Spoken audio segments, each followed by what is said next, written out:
नमस्कार, मैं doctor Vinay Singh Yadav, associate professor, राजकीय महाविद्यालय बहरौड़ अलवर, आपका इस कक्षा में स्वागत करता हूं, अभिनंदन करता हूं। हम पिछली कक्षा में दलीय प्रणाली के वर्गीकरण के बारे में पढ़ रहे थे, जिसमें हमने राजनीतिक दलों के अर्थ परिभाषा क्षेत्र लक्षण के बारे में चर्चा की और जो दलीय प्रणाली के विविध रूप थे, एक दलीय प्रणाली, द्विदलीय प्रणाली और बहुदलीय प्रणाली, इनके बारे में चर्चा की और इनके गुण दोषों के बारे में जानकारी हासिल की। आज हम दलीय प्रणाली के कुछ सिद्धांतों पर चर्चा करेंगे कि राजनीतिक दल अस्तित्व में क्यों आते हैं, वो सामाजिक शक्तियों को किस प्रकार संगठित और एक्टिवेट करते हैं और किन उद्देश्यों की वो पूर्ति करते हैं, विभिन्न दलीय प्रणाली किस तरह से विकसित होती हैं। इसमें दलीय प्रणाली के कुछ सिद्धांत प्रतिपादित किए गए हैं, जिसमें मुख्य पर चर्चा करेंगे। तो उसमें मार्क्सवादी परंपरा के एक विचारक हैं V.I. लेनिन। उनका ये मानना है कि पूंजीवादी समाज में परस्पर प्रतिस्पर्धा करने वाले दल इसलिए पैदा होते हैं क्योंकि वो परस्पर विरोधी वर्गों के परस्पर विरोधी हितों का प्रतिनिधित्व करते हैं। अलग अलग वर्ग होते हैं, उनके अलग अलग हित होते हैं, तो उनका रिप्रेजेंटेशन करते हैं। लेकिन जो सोशलिस्ट सोसाइटी है, समाजवादी जो समाज है, उसमें ऐसी प्रतिस्पर्धा की कोई गुंजाइश नहीं होती है। सर्वहारा का जो दल है वही आवश्यक है, क्योंकि पूंजीवाद विरोधी संघर्ष में वो एक वैनगार्ड की भूमिका निभा सकता है। अग्रपंक्ति की भूमिका संभालने के लिए सर्वहारा दल की जरूरत पड़ती है। इसमें लेनिन की एक पुस्तक है what is to be done, हमें क्या करना है, 1902 में उन्होंने इसको लिखी। उसमें उन्होंने ये तर्क दिया कि कामगारों में वर्गीय चेतना केवल बाहर से लाई जा सकती है और ये चेतना आर्थिक संघर्ष के क्षेत्र से नहीं आएगी, बल्कि उसके बाहर से लाई जाएगी।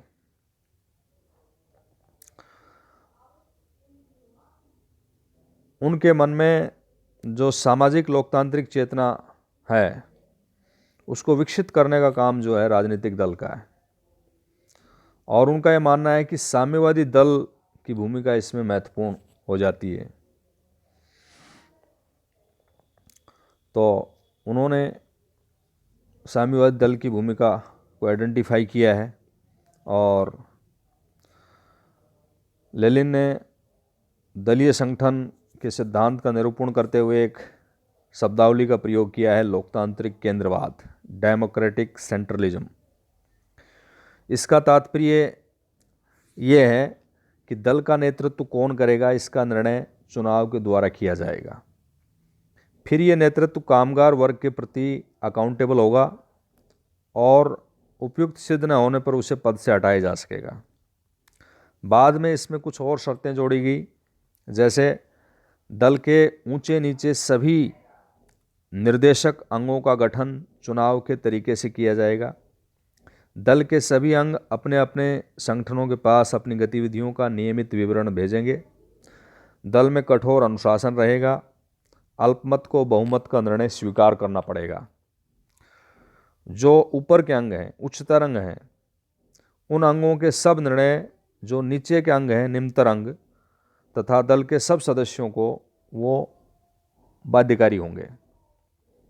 इस तरह लोकतंत्रीय केंद्रवाद के अंतर्गत ये व्यवस्था की गई कि दल के सदस्य जो हैं दल की नीतियों पर विस्तार से चर्चा करेंगे, लेकिन एक बार जो निर्णय हो जाएगा फिर उसे पूरी निष्ठा के साथ लागू किया जाएगा। उसमें किसी तरह की छूट की कोई गुंजाइश नहीं होगी और उसके एग्जीक्यूशन में किसी त्रुटि को सहन नहीं किया जाएगा। यही उनका लोकतांत्रिक केंद्रवाद है। लोकतांत्रिक इसलिए कि इसमें नेतृत्व कौन करेगा इसका निर्णय चुनाव के द्वारा किया जा रहा है, और केंद्रवाद इसलिए कि सारे जो निर्णय हैं एक बार सहमति होने के बाद ऊपर के जो अंग हैं उनके द्वारा लिए जाएंगे और बाकी जो सब नीचे के या सब जो लोग हैं उनको उन निर्णयों को पालन करना पड़ेगा। तो इस तरह से ये एक लोकतांत्रिक के केंद्रवाद का सिद्धांत उन्होंने प्रस्तुत किया और उसमें वो साम्यवादी दल की महत्वपूर्ण भूमिका स्वीकार करते हैं। इसमें खास बात यह है कि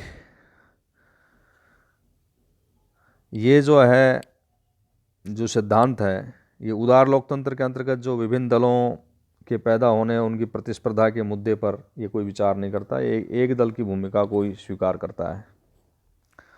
दूसरा, ये साधारण कामगार की सूझबूझ विवेक भावनाओं को विशेष महत्व नहीं देता।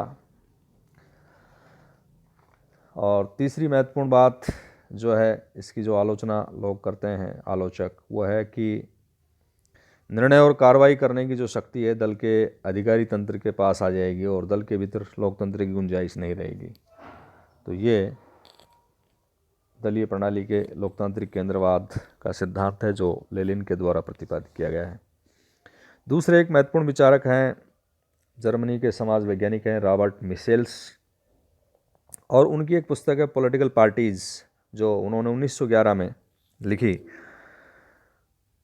उसमें उन्होंने ये विचार व्यक्त किए कि राजनीतिक दल का चरित्र अपने समय की ऐतिहासिक अवस्था से निर्धारित होता है और उन्होंने एक नई टर्म यूज़ की, गुटतंत्र का लौह नियम, आयरन लॉ ऑफ ओलिगार्ची, और इसका प्रतिपादन करते हुए वो विचार व्यक्त करते हैं कि किसी भी राजनीतिक दल के सारे निर्णय करने की जो शक्ति है अंततः लास्ट में एक गुट के हाथों में आ जाती है और वही सारे निर्णय करते हैं। तो ये उनका गुटतंत्र का लौह नियम है। इसके अलावा एक विचारक हैं दुवर्जर, फ्रांसीसी राजनीतिक वैज्ञानिक हैं मॉरिस दुवर्जर, और उन्होंने अपनी एक पुस्तक लिखी है पॉलिटिकल पार्टीज़ 1955 में। उसके अंतर्गत उनका तर्क है कि राजनीतिक दलों की उत्पत्ति को जो समझना है वो बहुत सरल है। शुरू में संसद के भीतर कुछ मुद्दों के बारे में सहमति के आधार पर कुछ समूह वर्कर सामने आते हैं, फिर जो इलेक्टोरल कमेटीज़ होती हैं, निर्वाचन समितियां जो होती हैं वो बनती हैं, और फाइनली इन दोनों तत्वों में स्थायी संबंध स्थापित हो जाते हैं जिससे राजनीतिक दल अस्तित्व में आते हैं। दुवर्जर ने कुछ राजनीतिक दलों के वर्गीकरण किया है और पार्टी स्ट्रक्चर है उसका विश्लेषण करते हुए उन्होंने 4 प्रकार के राजनीतिक दलों की पहचान की है, जिसमें पहला है गुट बैठक, कॉकस या समिति, कमेटी, और दूसरा है शाखा दल, ब्रांच पार्टी, तीसरा है कोशिका दल, सेल पार्टी, और चौथा है नागरिक सेना, मिलिशिया। तो इसमें गुट बैठक की श्रेणी में आने वाले दलों की विशेषता ये होती है कि इनमें गिने चुने सदस्य होते हैं। विशाल जन समुदाय को अपना सदस्य बनाने में इनकी कोई दिलचस्पी नहीं होती है। ये सदस्यों की क्वालिटी पर बल देता है, क्वांटिटी पर नहीं, यानी संख्या पर बल नहीं देता, क्वालिटी पर जोर देता है। और ये मुख्यतः चुनाव गतिविधियों पर अपना ध्यान केंद्रित करता है। जब ये चुनाव नहीं हो तब ये सुप्त अवस्था में रहता है और इसके सदस्य या तो स्थानीय गणमान्य व्यक्ति होते हैं या फिर स्थानीय संगठनों के प्रतिनिधि होते हैं।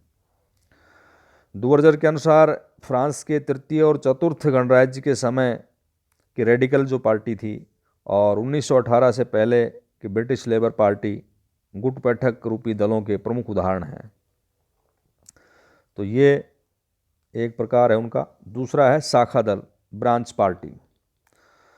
शाखा दल या ब्रांच पार्टी का उदय पश्चिमी यूरोप में मताधिकार के विस्तार का ही परिणाम है। इसमें गुट बैठक के तरह गिने चुने सदस्य नहीं होते। इसमें जन समुदाय होता है, जनपुंज पर आधारित दल होता है जो ज़्यादा से ज़्यादा सदस्य बनाने में विश्वास करता है। वहाँ हमने गुट बैठक में देखा है कि वो गिने चुने लोगों की बात करते हैं, वो क्वालिटी की बात करते हैं, क्वांटिटी की बात नहीं करते, मात्रा की बात नहीं करते। यहाँ हम देखते हैं कि ये ज़्यादा से ज़्यादा सदस्य बनाने में विश्वास रखते हैं और इसमें आमतौर पर एक केंद्रीय ढांचा तो रखा जाता है, परंतु उसकी बुनियादी जो इकाइयाँ हैं वो निर्वाचन क्षेत्रों की व्यवस्था के अनुरूप भौगोलिक आधार पर बटी रहती हैं। और फिर ये केवल चुनाव के अवसर पर ही सक्रिय नहीं होता, बल्कि इसकी राजनीतिक गतिविधियाँ जो हैं निरंतर चलती रहती हैं। जर्मनी के सोशल डेमोक्रेटिक पार्टी इस तरह के संगठनात्मक ढांचे का एक उदाहरण प्रस्तुत करती है, एग्जाम्पल प्रस्तुत करती है। तीसरा है कोशिका दल, सेल पार्टी। ये मुख्यतः क्रांतिकारी समाजवादी दलों की देन है और इसका जो संगठनात्मक ढांचा है वो शाखा दल की तरह भौगोलिक क्षेत्रों पर आधारित नहीं होता, बल्कि जो वर्क पैलेस है, कार्यस्थल है, उसके साथ जुड़ा होता है। वैसे कुछ दलों की क्षेत्रीय कोशिकाएं भी पर्याप्त महत्वपूर्ण हो सकती हैं। शाखा की तुलना यदि करें तो कोशिका छोटी होती है, परंतु शाखा की तरह ये लगातार राजनीतिक गतिविधियों के लिए तैयार रहती है। मूलतः कोशिका का आविष्कार गुपचुप काम करने के लिए किया गया था और इसकी प्रत्येक इकाई ऊपर से नीचे की ओर केंद्रीय ढांचे के साथ जुड़ी होती है, परंतु एक ही धरातल पर इसकी भिन्न भिन्न इकाइयों में परस्पर संपर्क जो है उसको बढ़ावा नहीं दिया जाता है। इसके एग्जाम्पल में जो बात है वो ये है कि यूरोप की जो कम्युनिस्ट पार्टियां हैं उनके लिए ये उपयुक्त ढांचा रहा है। साधारणतः कोशिका दलों की जितनी दिलचस्पी गुप्त गतिविधियों में रही है वो चुनाव जीतने में नहीं रहती है। तो ये सेल पार्टी होती हैं और मुख्यतः क्रांतिकारी समाजवादी दलों की देन है ये। चौथा प्रकार उन्होंने बताया है वो है नागरिक सेना का, मिलिशिया का। ये ढांचा सेना का जो हायरार्किकल ऑर्गेनाइजेशन होता है, पद सोपानीय जो व्यवस्था होती है, उससे बहुत मिलता जुलता होता है। इस श्रेणी तंत्र की ऐसी व्यवस्था है जिसमें सारी सत्ता ऊंचे से नीचे स्तरों या श्रेणियों में क्रमबद्ध होती है। कोशिका दल की तरह नागरिक सेना का ढांचा भी क्रांतिकारी दलों के लिए उपयुक्त होता है और इसके एग्जाम्पल में हम दे सकते हैं हिटलर का जो स्टॉर्म ट्रूप्स था, मुसोलिनी की फासिस्ट मिलिशिया थी, इसके प्रमुख एग्जाम्पल हैं। इसी तरह से उत्तरी आयरलैंड के कुछ पैरामिलिट्री ऑर्गेनाइजेशन जो हैं वो भी इसी श्रेणी में रखे जा सकते हैं। तो ये दुवर्जर के क्लासिफिकेशन हैं, 4 प्रकार के राजनीतिक दलों की उन्होंने पहचान इसमें प्रस्तुत की है। इसके अलावा हमारी दिलचस्पी जो राजनीतिक दलों के बारे में हमने जानकारी प्राप्त की है तो उसमें भारत के संदर्भ में यदि देखें तो जनप्रतिनिधि अधिनियम 1951 के अनुसार निर्वाचन आयोग के द्वारा राजनीतिक दलों के पंजीकरण की व्यवस्था है और निर्वाचन आयोग के द्वारा पंजीकृत दल को चुनाव में उसके प्रदर्शन को देखते हुए कुछ शर्तों के आधार पर राष्ट्रीय या राज्य स्तर के दल के रूप में मान्यता दी जाती है और राष्ट्रीय दल को एक विशेष चुनाव आवंटित किया जाता है जिसे पूरे भारत में वो इस्तेमाल कर सकता है। राज्य स्तर के दलों के लिए उसके राज्य में अथवा राज्यों के चुनाव चिन्ह आरक्षित होते हैं जिनमें उन्हें मान्यता प्राप्त होती है। इस तरह से आरक्षित चुनाव चिन्ह केवल उन्हीं दलों के उम्मीदवारों को आवंटित किए जाते हैं जिनके लिए वो आरक्षित किए जाते हैं। तो इसमें राष्ट्रीय दल किसे कहेंगे, इसके लिए कुछ शर्तें होती हैं। यदि कोई दल लोकसभा या विधानसभा के आम चुनाव में 4 अथवा अधिक राज्यों में वैध मतों का 6% मत प्राप्त करता है और इसके साथ ही वह किसी राज्य या राज्यों में लोकसभा सीटों के 4 सीट प्राप्त करता है। पहली शर्त यह है कि कोई भी दल लोकसभा या विधानसभा के आम चुनाव में 4 या अधिक राज्यों में वैध मतों का 6% मत प्राप्त करता हो। इसके साथ ही वो किसी राज्य या राज्यों में लोकसभा की 4 सीट और मिलती, मतलब 4 राज्यों में उसे 6% मत प्राप्त करना और 4 लोकसभा की सीट प्राप्त करना जरूरी है। अथवा कोई दल राष्ट्रीय दल की मान्यता प्राप्त करता है यदि वह लोकसभा में 2% स्थान जीत लेता है, अथवा ये सदस्य 3 विभिन्न राज्यों से चुने जाते हैं, तथा इसमें खास बात यह है कि 2%, तो लोकसभा में 543 सदस्य हैं और 2 एंग्लो इंडियंस, तो उनका जो 2% है वो 11 सीट हो गई लगभग, तो 11 सीट वो लें और ये जो सदस्य हैं 3 विभिन्न राज्यों से चुन कर आए। तो ये शर्त यदि पूरी करता है तो वो भी राष्ट्रीय दल हो सकता है। यदि कोई दल कम से कम 4 राज्यों में राज्य स्तरीय दल की मान्यता प्राप्त करता हो तो वो भी, उसको भी नेशनल पार्टी का दर्जा मिल सकता है। राज्य स्तर पर कैसे दर्जा मिलता है राज्य स्तरीय दल का, तो उसमें कुछ शर्तें हैं कि यदि उस दल ने राज्य की विधानसभा के आम चुनाव में उस राज्य के कुल वैध मत जो हैं उसका 6% प्राप्त कर लिया है, इसके अतिरिक्त उसने संबंधित राज्य में 2 स्थान प्राप्त किए हैं, तो 2 शर्तें हैं इसमें। वो उस राज्य में 6% मत प्राप्त कर लेता है वैध मतों का और 2 सीट ले लेता है। राष्ट्रीय दल में हमने देखा था कि वो 4 राज्यों में 6% मत प्राप्त करता है और राज्य या राज्यों में लोकसभा की 4 सीट लेता है, तो उसे राष्ट्रीय दल देते हैं। यहाँ उस स्टेट में 6% मत प्राप्त करता है और उसी राज्य में 2 स्थान प्राप्त कर लेता है, तो उसको राज्य स्तरीय दल का दर्जा दिया जाता है। दूसरा, अथवा यदि वह लोकसभा के लिए हुए आम चुनाव में उस राज्य के कुल वैध मतों का 6% प्राप्त करता है, इसके अतिरिक्त वो संबंधित राज्य में लोकसभा की कम से कम 1 सीट प्राप्त कर लेता है, तो भी उसे राज्य स्तर का दर्जा मिल सकता है। इसी तरह यदि उस दल ने राज्य की विधानसभा के कुल स्थान का 3% या 3 सीटें जो भी अधिक हों वो प्राप्त कर लिए हैं, तो वो राज्य स्तर का दल की मान्यता वो उसको मिल जाएगी। तो ये राष्ट्रीय दल और राज्य स्तर का स्टेटस होता है, और जब ये स्टेटस मिलता है तो उनको अपने चुनाव चिन्ह आवंटित होते हैं। नेशनल जो पार्टी होती है उसको पूरे भारत में वो चुनाव चिन्ह आवंटित होता है। राज्य स्तर का दल जिसको स्टेटस मिला है वो उस स्टेट में उस चुनाव चिन्ह को यूज़ कर सकता है। तो ये हमने विस्तार से चर्चा की है विभिन्न राजनीतिक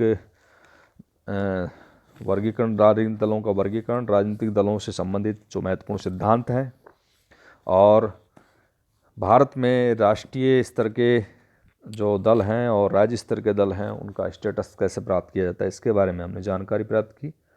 धन्यवाद।